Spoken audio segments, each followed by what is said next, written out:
So shall I begin? Okay. So hello everyone. My name is Theodora Chamaidi, and I'm here with my co-author Helen Charoupia. We are going to present our paper more than prediction, reframing AI's role in more than human design of interactions. We're young designers. We are graduates from this department, and as such, we would love to question. We also like to reform, sometimes even destroy old ideas and rebuild in established ideas. So, in this spirit and this ideology, we came up with this paper where we are going to present today. Instead of celebrating AI as it is, as a powerful tool and maybe a co-designer, we wanted to challenge the narrative and ask what if AI could play a different role. This builds on the current debates of human-computer interaction and design research, where AI is increasingly being framed as a creative partner, but often without enough attention to ethics, ecology, or non-human perspectives. AI is increasingly embedded in design. Generative AI is used to create sketches, images, text, and even full concepts. But these systems are trained on human data, reproduce, of course, human assumptions. That makes them inherently anthropocentric. In design, this is a big problem. Human centered design already has blind spots because it prioritizes usability and human needs, but often neglects ecosystems and non human actors. Adding AI amplifies these biases at scale as the technology carries historical inequalities and entrenched worldviews into every suggestion it makes. So when we work in more than human or multi-species context, the danger is that AI ends up reinforcing human dominance while ignoring interdependencies and ecological balance. The challenge becomes how can we design for and with other species and not just for ourselves. This is the core problem of our work, and that's what we actually wanted to address. So our proposal is not to abandon AI, of course, but to reframe its role. The current discourse often portrays AI as a co-designer, a partner that generates solutions and even contributes creatively. But we argue this kind of narrative overlooks some ethical risks. Instead, we suggest AI as a reflective companion. In this role, AI does not produce ideas or solve problems. Instead, it supports designers by surfacing more anthropocentric logic, ethical blind spots, and questioning assumptions, pointing out where our human centeredness might be limiting. This reframing aligns with recent discussions around reflective AI, systems that support critical thinking instead of automation. But we extend this to more than human contexts where the stakes are higher because non-human stakeholders are very easily ignored. So to structure this reflection, we use the BACT framework, which stands for Beings, Activities, Context, and Technology, and is actually built on BACT, which is a widely used framework on HCI to analyze people, activities, context, technologies, and yeah. So BACT expands it by explicitly including non-human actors and ecological systems. In beings, it includes both human and non-humans, their capacities, needs, and limitations. In activities, it consists of practices and behaviors used or disrupted, included multi-species interactions.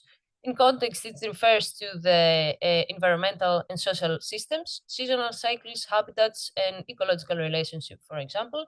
And finally, in technologies, it is used to investigate how, for example, technology mediates these relationships, whether it reinforces human control or fosters more equitable coexistence. Our innovation was to use BACT not just as a design tool, but as a training lens for AI.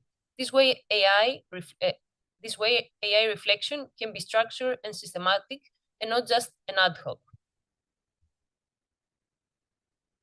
So how does this reflect in the process, how it works? So the designer develops the initial concept, of course. The AI asks structured questions based on BACT. Then the designer reflects, identifies blind spots, and reconsiders decisions. For example, AI might ask, have you considered seasonal rhythms? Or does this technology reinforce human control? So in that sense, AI doesn't solve the problem, but it prompts deeper thinking. So to demonstrate how this could work, we developed a speculative scenario. We didn't build an AI tool. Instead, we created a speculative enactment in line with research through design and scenario-based design practices. And the aim is to show how a reflective AI might operate after ideation, not to evaluate an existing system. Our scenario is an urban park pavilion designed to engage visitors with pollinators like bees and butterflies. The concept included a booth with interactive displays, screens, ambient audio, and that actually. On the surface, this looks positive, but still, it can still reinforce human-centered logic and risk ecological disruption. Here's how a reflective cycle plays out in this case. Designer completes initial concept. AI guided by backed ask structured questions. The designer reflects, revealing blind spots. Design decisions are reconsidered. Through reflection guided by backed framework, the AI might ask the questions such as, have you mapped where pollinators feed, nest, or migrate? Could human gatherings disrupt their habitat access? Is the design aligned with seasonal pollinator behavior? And for technologies, could lighting or sound disorient nocturnal animals? These questions can provide solutions. They open a dialogue and surface issues the designer might otherwise overlook. So, you might be asking why this matters, and I think okay. The current challenge is how maybe multi-species. Oh, this is yours. Oh, I'm very sorry. Okay, before we go, why this matters. See, this is the next slide. I'm sorry. This reflection revealed issues the designer hadn't considered. The booth might block pollinator routes. Events could overlap with feeding cycles. The design ignored seasonal flowering patterns, and night lighting and sound could harm actually pollinators. The outcome is that the design gets reshaped, relocating the booth, rescheduling the events, integrating seasonal responsiveness, and adopting less intrusive technologies. The important point here is that AI didn't solve the problem. It acted as a reflecting companion, as we already said, surfacing issues that would otherwise be missed and prompting the designer to rethink their concept in more than human terms. Now we ask, why does this matter? Okay, because multi-species design is notoriously difficult to put in practice. Design methods, tools, and evaluation frameworks are overwhelmingly human-centered, as they are now. Even when designers want to include non-human perspectives, they often lack in practical way to do so. The result is that many well-meaning projects end up in centering humans. They might look ecological on the surface, but actually reinforce anthropocentric defaults. Our proposal is not a solution to multi-species design in itself, but it does provide structure. With structure questioning through backed, reflective AI can act as training wheels, helping designers become more aware of non-human implication until this reflective practice becomes human second nature. We also want to be honest about the limitations. First, BACT itself has anthropocentric origins. It is still human-made framework, so it can not fully capture non-human experiences. Second, there is a risk that reflection becomes performative rather than transformative, a box-ticking exercise that doesn't change outcomes. Third, there's a danger of moral outsourcing, where designers defer responsibility to AI and assume it has made their work ethical.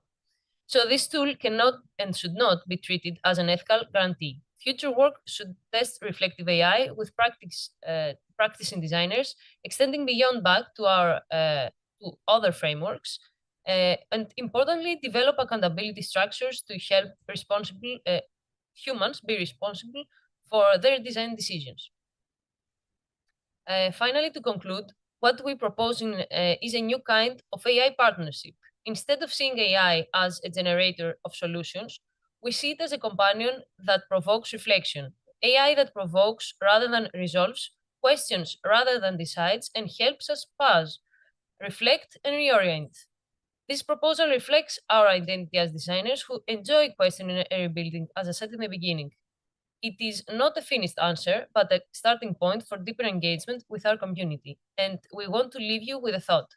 Even when we design beyond the human, we risk making it about ourselves again. By asking AI to reflect, things back to us, we must recognize that these tools are never neutral.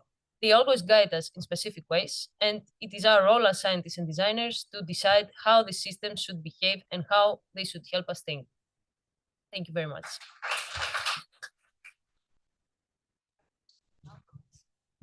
So thank you very much. I subscribe to your approach, the critical HCI approach, and the idea of AI being a reflective companion, as you say. It reminds me a little bit of the Socratic method, where there's a question and answer, or question, a series of questions. But I'm wondering, in practice, what if humans do not embrace this kind of approach? Like in Vicky's research, where the children preferred the answers. They didn't want to spend time. They don't attribute to AI this kind of companion, reflective companion role. They prefer AI as a functional tool that will help them out. How do you deal with that in this case? So I was asking myself the same thing when I was hearing your talk as well. I'm pretty sure as a kid, I would do the same thing. I would be like, okay, these things are boring. Just give me the answer. Let's just scroll to the end. Just because I would like, just if I was asking for an equation, I would like the result. But when we are talking about adults, and let's say responsible adults that are designers, we hopefully believe, I, I hopefully believe that we are going to be using tools that we understand that just giving them the answer, I believe we are already experiencing that the answer that AI provides us with is already structured with a certain way that seems very in a box. It very limited. Yeah, we are already recognizing how this is limited. I believe as we go through the next years and we see that it's not enough what AI is providing us with, because it might be creative, but it doesn't have the capacity to be as creative as an actual human being. So far, that's what I believe as well. I hopefully want to think that this kind of tools are for the next step of AI, for the people that want to have this kind of interaction with it. And again, I think it's mostly for adults, because as a kid, I would also see myself looking for the answer, even though if it was served very nice in a gift with so many information. I see myself as well as those kids. Yeah.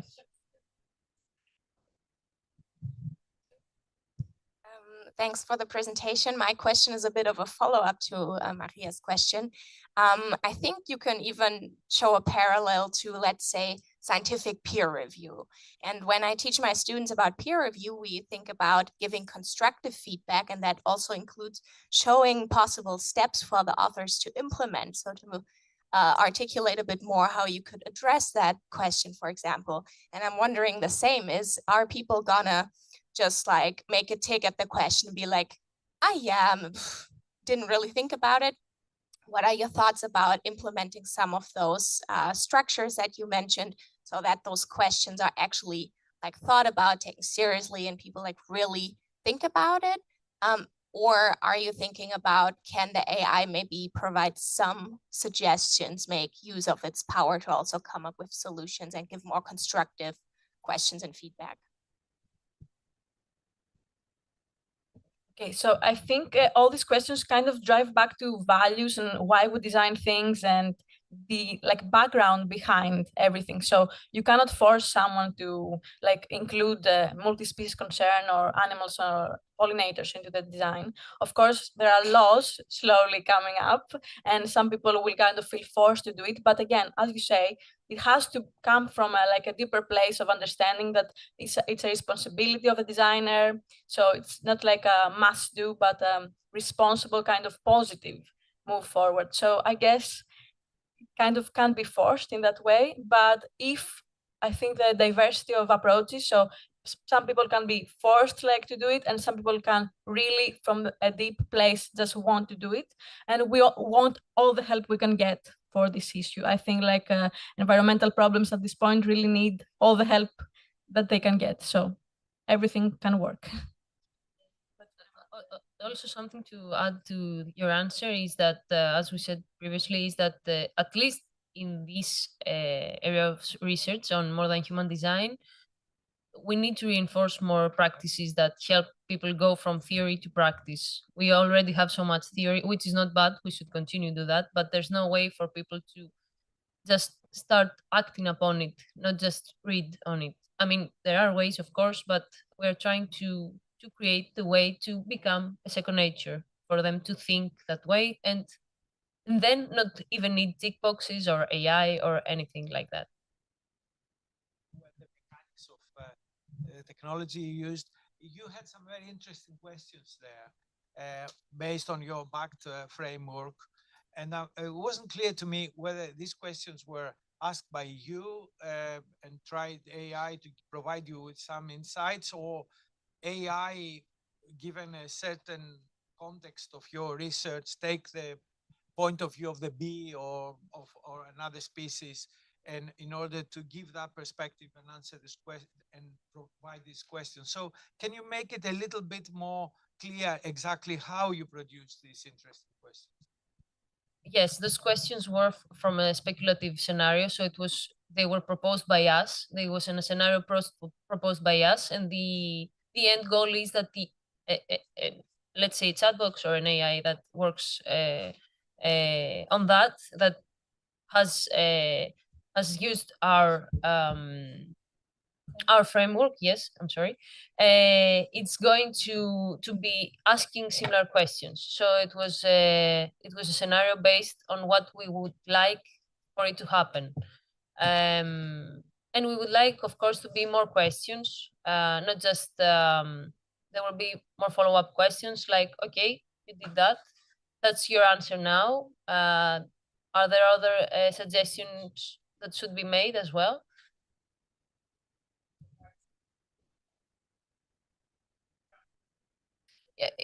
Yeah, it's okay. It was one of the slides as well. It was some proposals. It changed, for example, we changed the technologies. We used technologies that were less intrusive for nocturnal animals. We changed the time of the period of the time that we would put up the booth, because it was during a period that would interrupt the pollinators. We also relocated in a different area. So the idea was that, okay, we thought we were doing a good thing, just putting up a booth in the middle of nowhere. But just by asking 3 questions, we could solve just by relocating it, change the technology, changing the time, the period. We would reproduce something that was more inclusive.